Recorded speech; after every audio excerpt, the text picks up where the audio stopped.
나사로의 가정에 불행한 일이 닥쳤습니다. 오라버니가 되는 그 나사로가 죽을 병이 걸렸고, 어떻게 해볼 방법이 없어서 급히 예수님이 사랑하시는 나사로가 죽을 병에 걸렸다는 사실을 예수님께 급히 전하게 하였고, 그런데 예수님은 이 급한 소식을 듣고 전혀 미동도 하지 아니하시고 아무 일이 없는 것처럼 행동을 하시면서 머뭇 한참 있다가 이미 죽어버려서 무덤에 안치되어 있는 나사로, 또 이제 나흘이 지나서 이미 그 시체는 썩어서 냄새가 나기 시작하였죠. 그때쯤 되어서 예수님께서 나사로의 집에 방문을 하였습니다. 마르다는 굉장히 마음이 아팠습니다. 그래서 예수님을 만나자마자 이렇게 아쉬운 마음을 토로했는데, 21절의 말씀 안에는 주께서 여기 계셨다면 내 오라비가 죽지 아니하였겠나이다 라고 하죠. 그리고 이어진 말씀은 지금이라도 하나님께 무엇이든지 할 수 있다고 하면은 하나님께 간구해서 부탁하신다면은 하나님이 그 일을 이루어 주실 것이라고 합니다. 그러자 예수님께서 말씀하십니다. 내 오라버니는 다시 살 것이다. 그러자 이렇게 말하니까 마르다가 또 주님, 마지막 날에는 다시 살 것을 나도 알고 있습니다. 유대인들은 이런 신앙관을 가지고 있는데 다시 부활하는 것을 알고 있어요. 복음서에 보면은 바리새인들과 사두개인들의 논쟁 가운데서 사두개인들은 부활을 믿고 있지 않지만은 바리새인들은 부활을 믿고 있었다고 말씀하죠. 그들이 이 부활을 믿게 된 동기는 이제 구약 성경에 기인한 말씀이에요. 열왕기상 17장 17절에 24절까지 말씀은 엘리사라는 선지자가 병들어 죽은 사렙다 과부의 아들을 살려낸 이야기가 기록되어 있고, 열왕기하 4장 32절 35절까지 말씀은 엘리사라는 선지자가 수넴 여인의 아들을 살려낸 이야기가 또 기록되어 있어요. 또 열왕기하 13장 20절에서 21절까지 말씀에는 죽은 엘리사의 뼈에 사람들이 시체가 닿으니까 그 시체들이 다시 살아나는 거예요. 그리고 에스겔서 37장 1절에 14절까지 말씀, 하나님께서 에스겔에게 골짜기 환상을 보여주죠. 그 골짜기를 이끌어가니까 곳곳에 죽은 시체 뼈들이 다 이제 드러나서 앙상하게 보이고 있죠. 그래서 말씀을 드러나라고 하니까 그들이 갑자기 이 죽어있는 앙상한 뼈들이 살이 붙고 힘줄이 돋고 뭐 이렇게 되죠. 다시 말씀을 드러나니까 생지가 들어가서 그들이 살아있는 군대가 되었다라고 기록을 하고 있습니다. 이 말씀을 그들은 믿고 있죠. 메시아가 오면은 이 땅은 다시 회복될 것이고 또 그와 연결되어져서 역시 그 메시아가 죽은 자를 살릴 것이다 라는 그런 기대감과 믿음이 그들에게 있었다는 것입니다. 그렇다면 우리도 현재 우리 그리스도인들도 마지막 날에 다시 살아난다는 건 다 믿고 있잖아요. 부활은 우리 기독교의 핵심 중에 핵심이고, 부활이 없다고 하면은 우리가 믿는 것이 다 헛된 것이라고 말씀을 하고 있습니다. 그런데 사실 본문의 내용은 그런 얘기가 아니고 예수님 자신이 부활이라는 거예요. 그래서 나를 믿는 자는 죽어도 살겠고 살아서 나를 믿는 자는 영원히 죽지 않을 것이다라고 말씀하십니다. 살아서 나를 믿는 자죠. 살아서 나를 믿는 자. 이게 중요한 말씀이에요. 살아서 나를 믿는 자만이 산다는 거예요. 요한복음 5장 24절에서 25절까지 말씀 봅시다. 내가 진실로 진실로 너희에게 이르노니 내 말을 듣고 나 보내신 이를 믿는 자는 영생을 얻었고 심판에 이르지 아니하나니 사망에서 생명으로 옮겨졌느니라. 진실로 진실로 너희에게 이르노니 죽은 자들이 하나님의 아들의 음성을 들을 때가 오나니 곧 있더라. 듣는 자는 살아나리라. 죽은 자들이, 참 희한한 말씀이죠. 죽은 자들이 하나님의 아들의 음성을 들을 때가 온다는 거예요. 죽은 자들이. 그럼 여기에 죽은 자들은 누구를 말하고 있을까? 지금 무덤 속에서 들어가서 시체로 썩고 있는 그런 죽은 자들을 말하겠습니까? 여러분 생각해 보세요. 어떻게 죽어 있는 사람이 들을 수가 있습니까? 그 가능한 일이겠습니까? 죽은 자는 아무리 우리가 어떻게 손을 자른다고 해도, 죽여버린다고 해도, 참수형에 늘 채워버리겠다고 해도 죽은 자는 들을 수가 없습니다. 근데 이 죽은 자들이 하나님의 아들의 음성을 들을 때가 오나니 곧 이때라고, 곧 이때 듣는 자는 다 살아날 것이다. 이때가 언제입니까? 우리가 하나님의 음성을, 이 예수님의 음성을 들은 때가 언제입니까? 요한복음 9장에서는 우리가 이 앞전에 우리가 읽은 말씀이죠. 날 때부터 소용된 자. 누구의 죄 때문입니까? 이 사람 자신의 죄도 아니고 부모의 죄도 아니고 오직 하나님께서 하신 일을 나타내시려고 하시는 일이다라는 것을 말씀하고 있습니다. 여러분, 예수님은 이 때를 위해서 오신 것이죠. 이 때. 오늘 여기 예수님, 나사로가 죽었다는 소식을 듣고 예수님께서는 바로 달려가지 않았습니다. 한참을 머물면서 이틀을 더 유한 후에 앞끝에 천천히 발걸음 옮기시죠. 지금 나사로를 다시 살려본들 다시 죽을 거 아니겠습니까? 우리가 신앙이 잘못된 것이 집착되어지면은 자꾸 현실 문제에 우리가 시선을 뺏기고 그 일에 대해서 고민하고 하나님 찾고 예수님 찾고 하면서 도와달라고 하는데 여러분 이 가정에 굉장히 아주 참 급박한 일 아닙니까? 아니 지금 젊은 나이에 이 가정에 가장적으로 살고 있는 나사로가 죽어버렸어요. 얼마나 참 시급한 일입니까? 얼마나 위급한 상황입니까? 얼마나 절망적인 일입니까? 근데 예수님은 바로 오지 아니하시고 천천히 느긋한 마음으로 할 것 다 하시면서 뒤늦게야 도착하셨는데 이미 나사로가 죽어버린 후에 나흘이 지났어요. 썩고 냄새가 납니다. 그때 예수님께서 오신 거예요.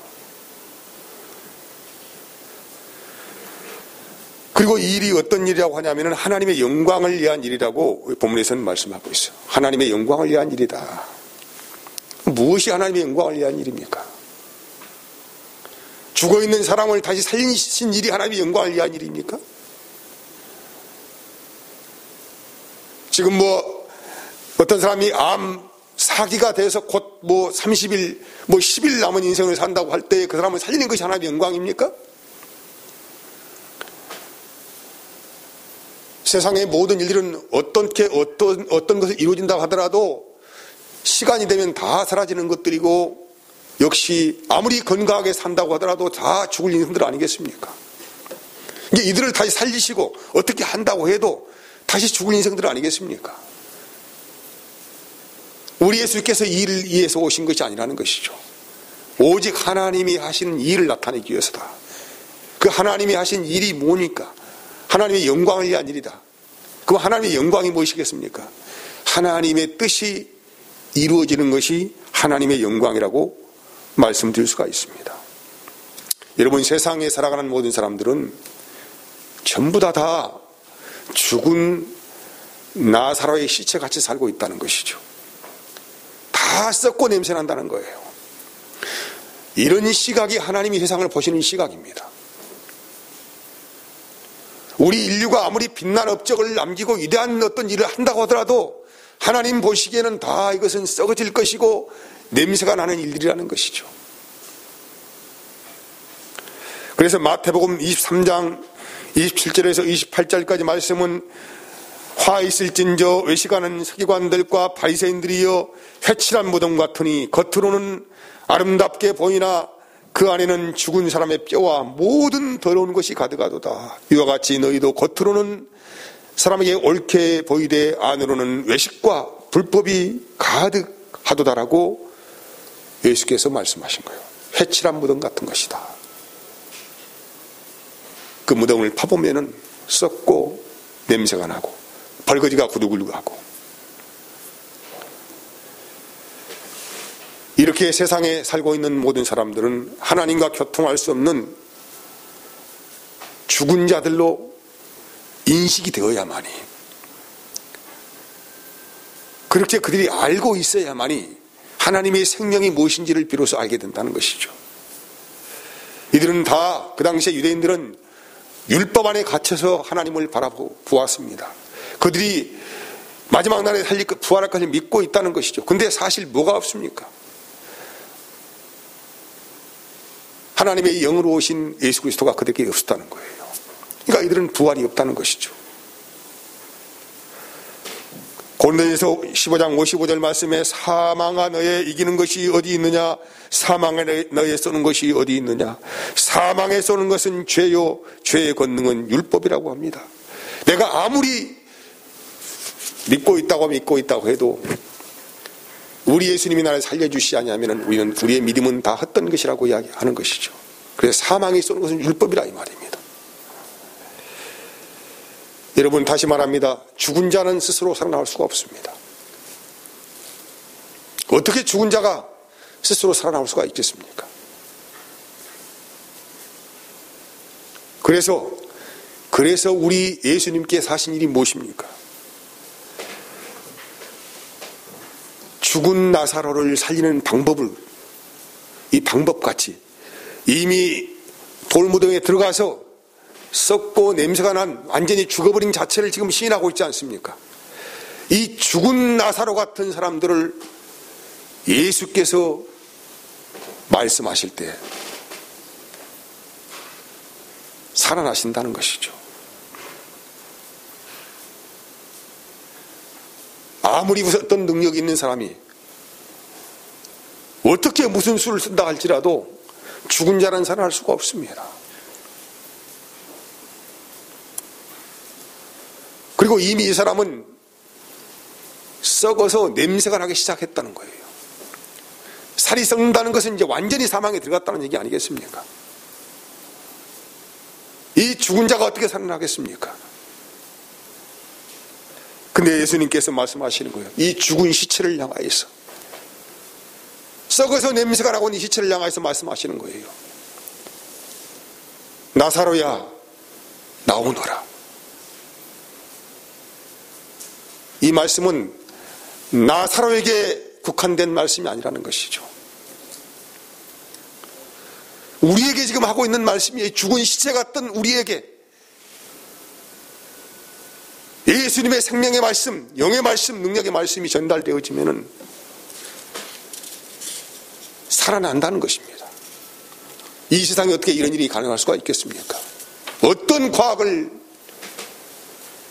이론을 설명하려고 해도 설명할 수 없는 부분 아니겠습니까?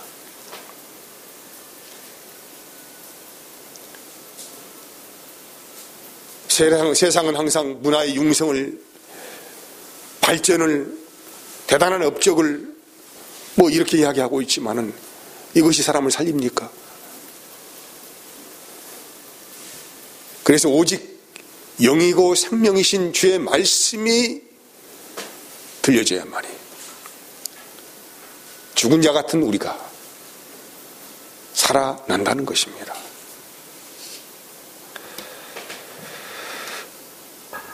이 말씀을 에베소서는 이렇게 증거하고, 에베소서 1장에 보면은 1장 4절 5절 말씀, 이 사건을 통하여서 우리가 어떻게 예수님께서 우리를 살리셨는가에 대해서 에베소 1장 4절 5절까지 말씀은 이렇게 증거해요.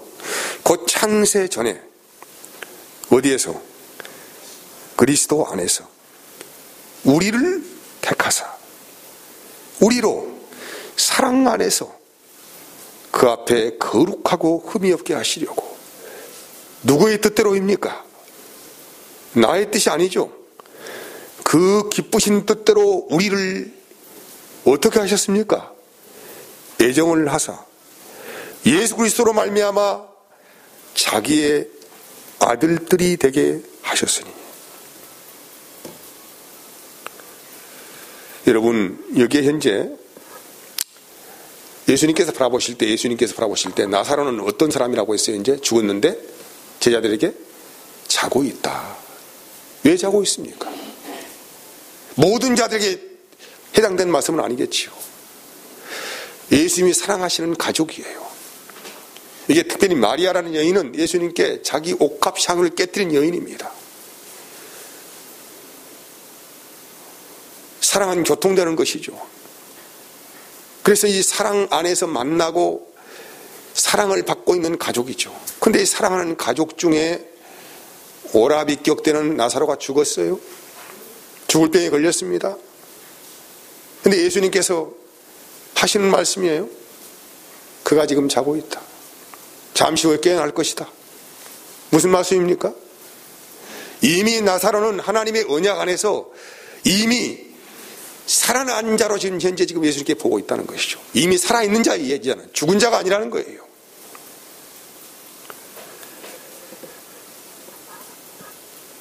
그리고 이제 나사로는 이제 죽지 않고 살아날 것이다라는 말씀을 그들은 현재 그들의 삶 안에서 살아있는 이 생명 안에서 확인하게 됩니다.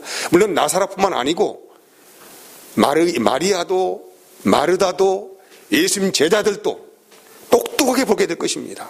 어디에서 봅니까? 십자가에서. 예수님께서 십자가에 죽으셨잖아요. 장사됐습니다. 근데 예수님 자신이 생명이시기 때문에 사망 권세를 심판하시고 죽음에서 홀로 부활하신 거예요. 거기에 있는 모든 자들이 똑똑히 보았습니다. 여기에 특별히 나사로라는 사람은 현실 가운데서 죽었다가 예수의 말씀 듣고 살아난 자 아닙니까? 자기는 어떻게 살아난지를 몰라. 하지만 죽은 것은 분명합니다. 그런데 예수님께서 생명의 말씀의 능력으로 그를 살렸다는 것에 대해서 성경은 기록하고 있기 때문에 그런 무덤에서 나왔습니다. 이미 한 번 죽었다가 살아난 부활을 경험했어요. 그런데 그 사람이 이제는 똑똑하게 그의 삶 가운데 살아난 이 현재 살아있는 몸으로 예수님께서 십자가에 죽으시고 다시 부활의 생명으로 살아나는 것을 그는 봤다 이 말이에요. 이제는요. 그래서 오늘 말씀이 나는 부활이요 생명이다. 예수님 자신이 부활이고 생명이 이루는 것이죠. 나를 믿는 자는 죽어도 살겠고 무슨 말입니까? 살아서 나를 믿는 자는이죠. 우리에게 이런 믿음을 주신 거예요. 주님께서. 여러분, 죽어있는 자들은 주님을 볼 수가 없고 어떻게 예수를 믿을 수가 있겠습니까? 지금 살아서 예수의 십자가의 능력을 경험한 사람만이 부활의 생명의 역사를 안다는 것이죠. 이들은 그래서 똑똑히 보았습니다. 예수님께서 분명히 죽으셨어요. 죽으신 그분이 무덤에 들어가셨습니다. 그리고 그분은 3일 만에 홀로 사망 권세를 이기시고 사망을 심판하시고 그 자리에서 홀로 살아나셨습니다. 그리고 부활의 그 몸을 제자들을 찾아다니면서 보이시면서 봐라. 내가 부활이다. 내가 생명이다. 나를 믿는 자는 이제 영원히 살 것이다. 이 말씀을 하게 된 것이죠. 그럼 오늘 우리에게 이 일은 어떻게 이루어졌을까요? 요한복음 14장 17절에서 20절까지 말씀 보면은 그는 진리의 영이라 세상은 능히 그를 받지 못하나니 이는 그를 보지도 못하고 알지도 못하리라. 그러나 너희는 그를 아나니 그는 너희와 함께 거하시며 너희 속에 계시겠습니다. 내가 너희를 고와 같이 버려두지 아니하고 너희에게로 오리라. 조금 있으면 세상은 다시 나를 보지 못할 것이로되 너희는 나를 보겠다 이 말이죠. 너희는 나를 볼 것이다. 무슨 말씀이에요? 십자가의 능력 안에서 예수님이 살아난 걸 보게 된다 이 말이죠. 이는 내가 살아있다는 것입니다. 그리고 내가 살아있으니까 내 안에서 사는 너희들은 살 것이다 이 말이죠. 너희도 살아있겠습니다.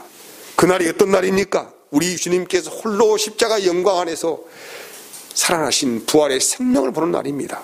그날에는 내가 아버지 안에, 너희가 내 안에, 내가 너희 아래에 있는 것을 너희가 알게 될 것이다. 어떻게? 우리가 어떻게 합니까? 진리의 영으로 그분이 나를 고와 같이 버려두지 아니하시고 그분이 내 안에 찾아오시는 거예요. 찾아오셔서 성령 안에서 십자가에 죽으신 예수를 보게 하시는 것이죠. 여러분, 그래서 우리가 믿음이라고 하는 것은 너무 신비로운 이야기예요. 주님이 나를 찾아오셨어요. 이 죽은 시체가 썩어지고 있는 이제 영원히 사망으로 들어가는 나를 그분이 찾아오신 거예요. 그분이 내 마음 안에 속 들어와 버리셨어요. 그래서 그분이 나를 십자가로 인도하셔서 예수의 죽음을 보게 하시고 다시 산 생명의 능력을 보게 하셨습니다. 우리가 이걸 믿고 있습니다. 이 모든 일은 성령이 하신 일입니다. 우리는 비록 현재 나사로나 마르다나 마리아나 제자들처럼 십자가에 죽으시고 부활하신 예수를 볼 수는 없습니다. 똑똑하게. 그 현장은 우리가 갈 수가 없습니다. 하지만은 성령 안에서 우리를 주님께서 우리 안에 오셔서 그 현장으로 끌어가십니다. 똑똑히 보게 하시죠. 듣게 하시죠. 알게 하시죠. 경험하게 하시죠. 그리고 너도 함께 그리스도와 함께 십자가에서 죽었다는 사실을 내 자신 안에 알게 하시는 것입니다. 이를 통하여서 우리가 부활의 생명을 지금 살아있는 몸을 통하여서 부활의 생명을 현재 얻은 사람이라 이 말입니다. 그래서 우리는 이제 죽은 자들이 아닙니다. 우리는 어떤 사람입니까? 앞으로 죽을 자도 아닙니다. 이미 살아있는 자입니다. 우리는 영생 안에 이미 들어가 버린 사람들이다 이 말이에요. 마태복음 22장 31절 33절까지 죽은 자의 부활을 의논할진대 하나님이 너희에게 말씀하신 바 나는 아브라함의 하나님이요 이삭의 하나님이요 야곱의 하나님이로라 하신 것을 읽어보지 못하였느냐. 하나님은 무슨 하나님이에요? 죽은 자의 하나님이 아니라는 거예요.